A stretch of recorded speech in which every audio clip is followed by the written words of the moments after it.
A local sports organization is celebrating a milestone today. The Lloydminster Skating Club marked its 60th anniversary at its annual year-end carnival in the Civic Centre.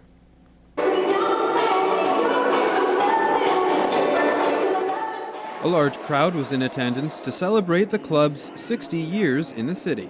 That's a great accomplishment, just that the club has been able to maintain this many skaters and stuff like that, and being able to grow and offer this to our young children, and just to have that opportunity and to be in our community and do stuff like this. Members say the 60-year milestone could not have been reached without extensive help from volunteers. To survive 60 years and a total volunteer organization is pretty big, and a lot of hard work went into this, both from the skaters themselves. Our senior skaters skate 5 days a week. Parents getting them here. Coaches have always been a major part of the organization, who say the club's ability to remain in the city is impressive.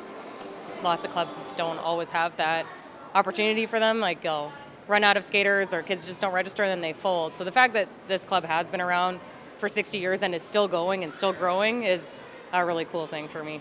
Monica is graduating this year after 10 years skating, but says she plans on coming back to help the younger generation. Because then I'd be able to be with this club and see new skaters grow, but hopefully I can be there to coach them as well.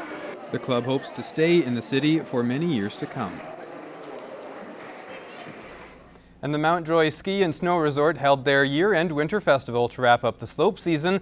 Course conditions weren't ideal, but as Josh Ryan points out, having the hill open this late in March is a sign of progress.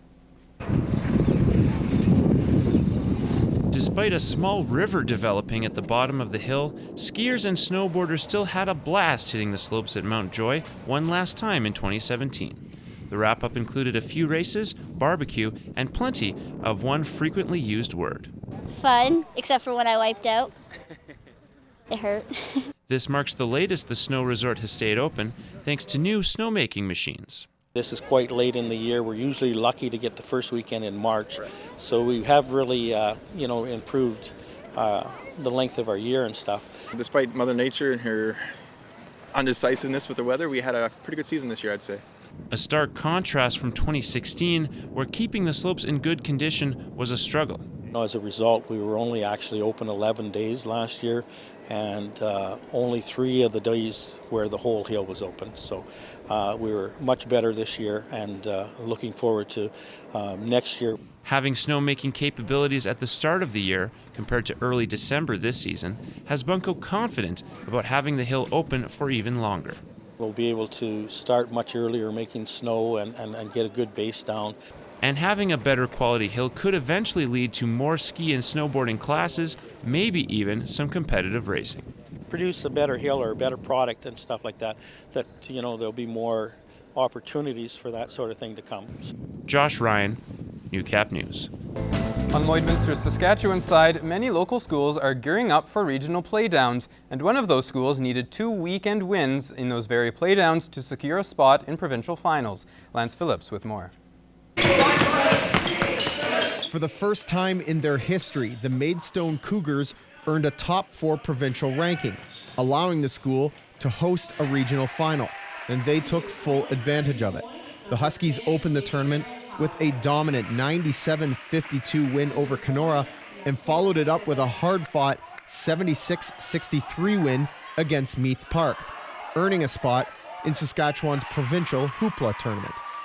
I thought we started out the first half really, really well, and then I think nerves started to set in. The reality of what could happen, either way, and that's when we started making some unforced errors, and we started trying to put the ball in places where it couldn't go. I thought we matched up really well with them on paper, but we just had a hard time executing. I think our start was pretty poor. I think we were pretty, lucky to be even where we were at half. I think we were down 17 or something like that. I thought it could have been a lot worse. By midway through the fourth quarter, Meath Park had nearly erased the 17-point deficit, making it a 1-point game, thanks in large part to its 2 big players that wreaked havoc for Maidstone throughout the game. That's our identity. We have 2 kids that are, can change the whole aspect of a game. Brett LaChance, he's 6'8", 270 pounds. He's a load down there, tough to deal with. And in the second half, we started to kind of find him a little bit there. He was a little more emotionally attached to the game, and I thought he did some good things to kind of bring it back for us. So we preached all year long athleticism, intensity, running the court harder than anybody else is going to make up for that. Their big guy today, he's just not quite as agile as everybody else. So that's how we can, get him a little bit out of the game is tire him out by running him, and then we can get lots of 5-on-4s as he's still making his way up the court. Well, we got a couple of good-sized guys on our team, so we try to make sure they get them boxed out, and then so other smaller guys can kind of pick up what's left. Now focus shifts to hoopla, and with that comes self-administered high expectations for the second-ranked Huskies.